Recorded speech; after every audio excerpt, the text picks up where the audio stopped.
नमस्कार, मैं हूं सौभाग्य गुप्ता और आप देख रहे हैं एचएस न्यूज। नेपाल वो पड़ोसी है जिसका भारत ने हमेशा छोटे भाई की तरह ध्यान रखा है, पर पिछले कुछ दिनों से वो चीन के प्रभाव में आकर भारत के खिलाफ मोर्चा खोलकर बैठ गया है।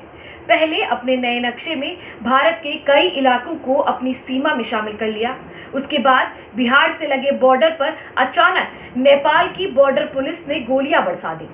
हमले में एक भारतीय नागरिक की मौत हो गई और 2 घायल हो गए। इन सारे घटनाक्रम के बावजूद भारत मित्रता निभा रहा है। कल यानी शनिवार को देहरादून में इंडियन मिलिट्री एकेडमी IMA की पासिंग आउट परेड थी। कुल 423 कैडेट्स में से 3 कैडेट्स नेपाल से भी थे। नेपाली संसद ने शनिवार को अपने देश के नए नक्शे को पारित करने के प्रस्ताव पर मुहर लगा दी है। नए नक्शे में भारत के उत्तराखंड राज्य के लिपुलेख, कालापानी और लिम्पियाधुरा को शामिल कर लिया गया है।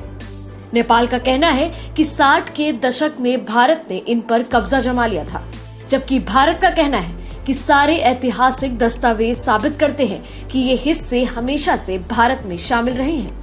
वहीं हाल ही में भारत ने इन क्षेत्रों को पक्की सड़कों से जोड़ा है। पिछले महीने रक्षा मंत्री राजनाथ सिंह ने धारचूला से लिपुलेख तक जाने वाली 75 किलोमीटर लंबी ऑल वेदर रोड का उद्घाटन किया था और उसके बाद से ही नेपाल ने इस मुद्दे को हवा देना शुरू कर दिया। नेपाल में नए नक्शे के पारित होने के बाद स्थिति ज्यादा पेचीदा हो गई है। नेपाल की इस हरकत के बाद विदेश मंत्रालय के प्रवक्ता अनुराग श्रीवास्तव ने कहा, हमने देखा है कि नेपाल के हाउस ऑफ रिप्रेजेंटेटिव ने भारत के एक हिस्से को नेपाल के मानचित्र में बदलाव करने संबंधी संविधान संशोधन विधेयक को पारित कर दिया है। इस मुद्दे पर हमने अपना पक्ष पहले ही साफ किया हुआ है।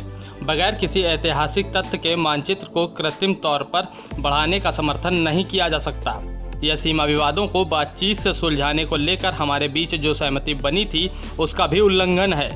दरअसल नेपाल को लगता है कि वो भारत के बिना अपना काम चला सकता है। हालांकि नेपाल भारत और चीन के बीच स्थित है और नेपाल को पेट्रोल से लेकर नमक तक सभी जरूरी उत्पादकों के लिए भारत पर निर्भर रहना पड़ता है। इसलिए हैरानी हो रही है कि क्या चीन वाकई में इन सामानों की सप्लाई समुचित लागत के अंदर नेपाल को कर सकेगा। नेपाल को भारत ने विशेष रिश्ते का दर्जा दिया हुआ है और आजादी के बाद से ही नेपाल और भारत के बीच दोनों देशों की सीमाएं खुली रखी गई हैं।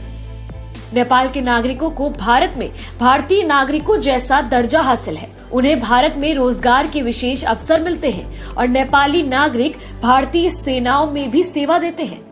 इस वजह से नेपाली नागरिकों के भारत के साथ विशेष रिश्ते बनते हैं। कहा जाता है कि भारत और नेपाल के बीच रोटी बेटी का रिश्ता रहा है और इसे कभी तोड़ा नहीं जा सकता। पर शायद अब वक्त आ गया है कि नेपाल के भारत विरोधी रवैये को देखते हुए भारत नेपाल के साथ संबंधों को किसी तरह के विशेष रिश्तों का दर्जा न दे। भारत ने कभी भी नेपाल से नहीं कहा कि वो चीन के साथ अच्छे रिश्ते ना रखे, लेकिन अगर ऐसा भारत के साथ रिश्तों की कीमत पर होता है तो इसके लिए नेपाल को भारी कीमत चुकानी होगी। बट हमारा वीडियो पसंद आया हो तो इसे लाइक, शेयर, कमेंट जरूर करें और हमारे चैनल को भी जरूर सब्सक्राइब करें। देश और दुनिया से जुड़ी सभी प्रमुख खबरों के लिए हमारे चैनल को सब्सक्राइब करें और लेटेस्ट वीडियो पाने के लिए बेल आइकन को जरूर दबाएं। साथ ही हमारे वीडियो को लाइक और शेयर करना ना भूलें।